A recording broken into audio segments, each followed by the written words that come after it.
Hey y'all, I'm back and I have more creepy stories. You guys, I am not ready for this. This says, people who worked in graveyard shifts, what's your most scary paranormal experience? And we just have to get into this. I worked graveyard shift in a psychiatric crisis facility for a while. We'd had a few deaths on the premises over the years. We had some people come in and fatally OD in the lobby. A couple people died of medical conditions in their sleep in our rooms. We were also in a terrible neighborhood and had a few past instances of people being shot and killed in our parking lot. And on one occasion, one of my coworkers dropped dead of a heart attack during our shift. The building is old and creepy, even without that history. I hated using the upstairs bathroom, but sometimes I had no choice. I would sometimes see a shadow darting around corners or moving at the end of the hall. The weirdest was in the bathroom though. Several times I would be in there staring at my phone and avoiding work, and I would hear the door open and the water turn on at the faucet. There would be 0 footsteps heard, which was weird because sound travels in that bathroom. It was very small, 2 stalls only, so you would hear everything the other person was doing in there. When this would happen, there were no footsteps, no shuffling of clothing, no breathing, just dead quiet. Sometimes the water would turn off and the paper towel dispenser would go off, but never once would the door open again, and the door was loud. You couldn't miss it. The paper towel was always untouched and usually the water was left on. The faucet was old-fashioned. You had to turn a knob to turn it on. Same with the paper towel dispenser. Found out from other coworkers that this was a common occurrence up there. It was never malicious. It was like somebody going about their business and not realizing they were dead, which is so sad. Those kinds of stories break my heart the most. Like when people just go about their lives like they have no idea. It's so sad because I just want them to be at peace. I worked as an anesthesiologist and we are routinely part of the cardiac arrest / code team of the hospital. When a cardiac arrest call comes over our pagers, we need to get there ASAP. The hospital I work at is a new building, but it's attached to an old and now mostly empty hospital by a link bridge. The old hospital is about 150 years old and was built on the site of an old Roman fort. It only has a few wards open on it. I've come across strange occurrences as a doctor working nights in a hospital, but this shook me to the core and has made me question everything. Anyways, I was working the night shift and received a cardiac arrest call at about 4 a.m. to one of the wards in the old hospital. So I start to run towards the old hospital and enter the link bridge that connects the two. This bridge is a bit like those walkways when you get off an airplane. Long, tiny, feels a bit flimsy, and about 50 meters off the ground. It's about 500 meters long and pitch black at night. There are motion-activated sensors that turn on the lights as you make your way through the bridge. As I was running through the bridge, the lights were coming on in front of me as I ran in a segment of about 20 meters at a time. About halfway through the bridge, I crapped myself as I nearly ran into somebody who looked like a patient heading the opposite way to me towards the new hospital. This guy just appeared out of the dark as one of the light sensors I triggered illuminated a section of the bridge. He was a very distinctive looking man. Looked a bit like Albert Einstein. Wild white hair, big bushy mustache, and wearing a gold medallion-style necklace that poked out from his hairy chest and hospital pajamas. He also had a large, distinctive hairy mole on his left cheek. "Excuse me, sir, can you help me?" he called out to me as I ran past him. I slowed down momentarily to a quick walk and said yes, but I have to be quick as I'm on my way to an emergency. "I was just wondering if you could tell me where the morgue is," he called out. As I wasn't 100% sure where the mortuary was in the new hospital, I said, "You'll have to ask somebody at the reception desk at the other side of the bridge. They'll be able to direct you. Sorry, I've got to go." I carried on running without looking back. For a second, it briefly crossed my mind as to why a patient was looking for the mortuary at 4 a.m. Didn't give it too much further thought and made my way to the ward where the cardiac arrest came from. As I made my way onto the ward nurses were directing me to the patient's bed space where the emergency was. Nurses had already started performing CPR. When I got there, to my absolute horror and disbelief, the patient in cardiac arrest was the same man I crossed paths with going the other way on the link bridge. Same wild hair, same bushy mustache, same mole on his left cheek, same hospital pajamas, and same gold medallion poking out from them. Not a look-alike, exact same guy. We tried CPR for 25 minutes, but we couldn't get him back. I had crossed paths with his spirit on the link bridge and it was looking for the mortuary. It still gives me the heebie-jeebies when I have to cross it, especially at night. I've had some other milder paranormal encounters in the hospital, which I'll save for another time. None that will be forever etched into my memory like that one. And now it's gonna be etched into mine. Him running to the mortuary, it's like he knew he was just dead and he wasn't gonna come back, which is also just so sad. I didn't work overnights, but I worked early morning opening up a restaurant that served breakfast. I had to get there at 5 a.m. every morning, and I was usually there by myself for the first hour or so of the day. One morning, I was opening, and someone in a dark coat with a black hat walked behind me in the kitchen and went down to the basement without opening the gate for the stairs. First, I thought I may have forgotten to lock the front door when I came in, and one of the older people who would get here at like 5:30 to wait for me to open the doors at 6 got in. That is until I hollered down and nobody answered. I went down to the basement, cautious as fuck, and nobody was there. I thought I was nuts and told no one about my encounter until my coworker told me about her experience opening by herself, with someone walking behind her in a black coat with a black hat, going down to the basement without opening the gate to the stairs. That place was so creepy. One time during a busy lunch rush, a stainless steel table lifted up about 6 inches while a coworker and I were packaging up orders. We both looked at each other with big, terrified eyes, then continued what we were doing because we didn't have time to process because it was busy as fuck. Another time, the lid came unlatched from the soft serve machine and launched in the air about 3 feet while we were closing up the kitchen after lunch service. Things are just levitating. And who was the person in the coat and the hat? Not mine, but my cousin's wife's story. She's a nurse and was night shift in a big hospital in Sao Paulo. She was on the same floor as the morgue, and she saw a blonde woman with white clothes walking fast through the corridor towards the morgue. When she saw that woman, she went after her, asking who she was and that she cannot be there because it's a restricted area. The blonde woman ignored her and pushed the morgue door. When she got inside the morgue, no one else was there. She felt her skin crawl and immediately reached the security guard, who told her that she was not the first person to see and report that blonde woman in the morgue, and she should move on and let it be. Oh, never in my life would I move on and let it be. Okay, this one's a little bit longer. Worked graveyard shift in a prison that was built in 1910.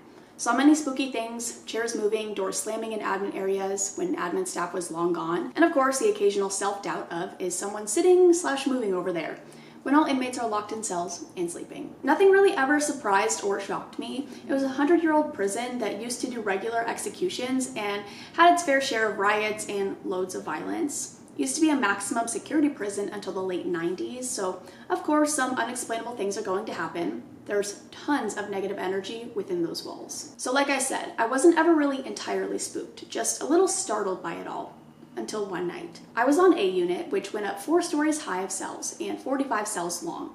Each floor was called a tier. I was the only officer on that unit at the time. It's maybe 2 a.m. There's a B unit officer and a rover that goes back and forth between A and B to help us out. The rover was on B unit at the time. So here I am doing my hourly tier checks to make sure everyone's breathing and no one is tattooing or sneaking a cigarette, as often happens on graveyard. I'm on tier 2 halfway through, and I hear boot steps behind me. I turn, expecting to see the rover catching up to me. However, I see nothing and the steps stopped. So I keep going along, doing my checks, and I hear them again, 5 to 10 feet behind me, going at my pace. I turn, see nothing. I shrug it off as a possible echo of my boots. I continue my checks, on tier 3 now. Boots still stepping strong behind me. Now, I'm a history buff. I know that rubber-soled shoes weren't invented until around the 1890s, and even still not commonly used, especially in professional dress shoes until well into the 1960s/70s. This step was a loud, heavy clack of a heel, not like high heels, more like leather-soled dress shoes. Officers in the 20s and 30s didn't have rubber-soled tactical boots. They typically wore hardened leather-soled shoes. And this is what was crossing my mind as I continued my checks. None of the officers on shift had loud boots on. We wore sound-dampening tactical boots, so when I made this realization, I stopped entirely and just listened. Click, clack, click, clack. Just a couple more times. Maybe 5 seconds of silence goes by, then click, clack, click, clack, click, clack. It gets fast and louder, as if it's running towards me now. Click, clack, click, clack, click, clack, then boom. It stops almost seemingly right in front of me. I don't move a muscle as I'm hearing this plain as day and yet see nothing. Then I hear a voice, weak and quiet like a whisper, but with a tone of anger. It said, "Why are you out?" As if I was an inmate and I wasn't supposed to be out of my cell. Still nothing and no one's around me except for sleeping inmates in their cells. So I noped my ass right back to the officer's desk, stayed there for the duration of my shift, just trying to make sense of it. The rover did my checks and counts for me the next couple of hours. Great fella. I guess I'm not the only one who has come across Officer Boots, as he was so affectionately named. He made his presence known to many people, officers and inmates alike. I've also heard many other stories and tales from around the facility, but that was my spookiest personal experience. Them running at you! You guys know how I feel about the running. A ghost running at you has to be one of the scariest things in the world because you can't see them. And the sound of them running, and that's all you... No, I'm so sorry, no. Back when I worked nights right out of high school, I was staying with my mom and I would be up late at night on my days off. While playing on my computer, I kept getting the uncomfortable feeling that somebody was watching me. I put a mirror up next to me to affirm that there was nobody there, but it happened often enough to bother me. My lizard brain was telling me a little girl was behind me, even though I had no real reason to believe they were male, female, young, or old. Several times I would feel like somebody was standing at my bed when I woke up, someone short and thin. Fast forward a couple weeks and I come home way early as the schedule was made wrong and I wasn't actually on that night. I walk in the house and my mom's bedroom is right next to the front door. She says my name rather worried and I answer. She asks me to turn on the lights. She looks around groggily and says, "Sorry, I thought that little girl was standing there watching me again." I had never mentioned my experiences to her before. Messed me up that night. I was a little tense until the sun came up. I got up one morning and had that feeling of being watched and I got frustrated. I stood up and walked through that spot and I got a tingling sensation all over. It was freaky, but I never encountered that feeling again. I don't really believe in paranormal things, so I just write it off as mom and I watching the same scary movies on different days and poor ventilation causing me to feel something moving behind me, but it was spooky at the time. I genuinely don't understand how you can experience something like that. Like, your mom saw her. I know you said that you just had a feeling, but you could like picture her in your head to an extent because you knew it was a young girl. Your mom saw her. How do you experience something like that and still not believe? I don't get it. I work at a jail that was once a tuberculosis camp.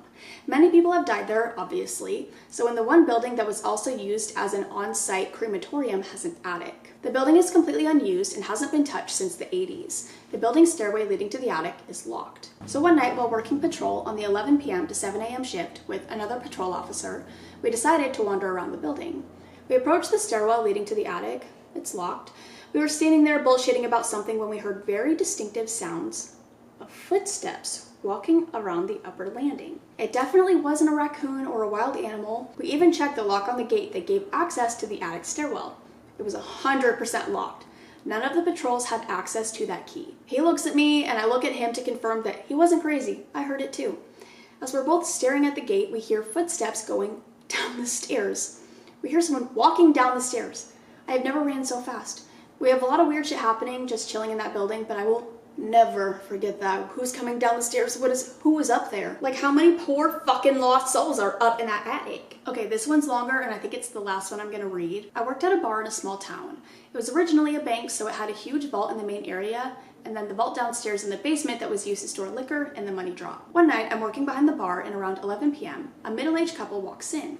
It was odd. They were walking around the main area and not sitting or ordering, but I just kept an eye on them to make sure they weren't doing anything illegal. About 5 minutes later, they go up to my manager on duty and ask to go upstairs to see the area. We had a second serving area with its own bar that doubled as a private event space for weddings, parties, so it wasn't an odd request and explained why they were walking around. About 10 minutes later, they all come back downstairs and the couple leaves, still looking around on their way out and talking to each other. My manager is bewildered with an odd face walking up to my bar. I was beginning to clean and do my stocking for the night, but went over to see what was up because it was obvious he was not okay with whatever occurred upstairs. My manager tells me they go upstairs and the couple initially acted like they were interested in renting the space and were asking questions that didn't have to do with events, like when the building was built and who works upstairs often and if they can talk to those employees privately.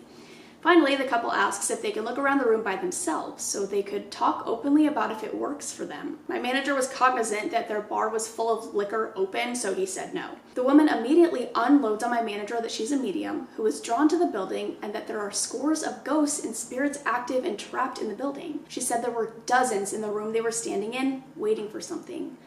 Immediately, my manager asked them to leave and walk them downstairs and out of the bar. Later that night, around 1 to 2 a.m., I'm closing the bar. I'm alone in the building as the closing bartender. I have the entire building locked up and did my normal walkthrough to make sure nobody was left. I'm counting my drawer in one of the booths when I hear a huge crashing noise from the safe in the basement. To me, it sounded like someone slammed the 300-pound safe door in the basement.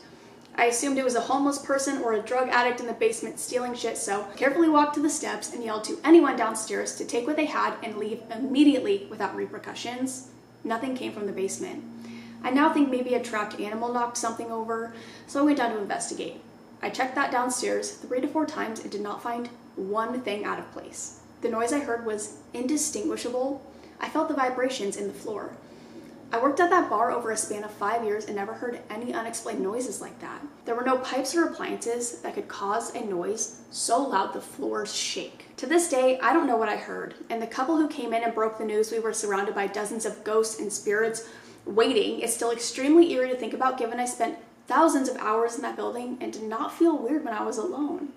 I never told coworkers about the noise because I didn't want people to think I was crazy, but no others have had experiences of their own in the bar and restaurant. I did research and found out the town hall down the street from the bar held executions at the roof of the town hall through the beginning of the 20th century via hanging. I don't know if this explains who is waiting, but it's always my guess. No, because like, what are they waiting for? And what are they gonna do when the time comes? All right, that's all I'm gonna read for now. I hope you guys enjoyed. If you guys have any creepy, weird, scary, paranormal stories you wanna share with me or the community, I'll have my subreddit linked down below. Just another thing to be scared of, the night shift. But I'm gonna go. I love you guys so much, and I will see you in the next one. Bye.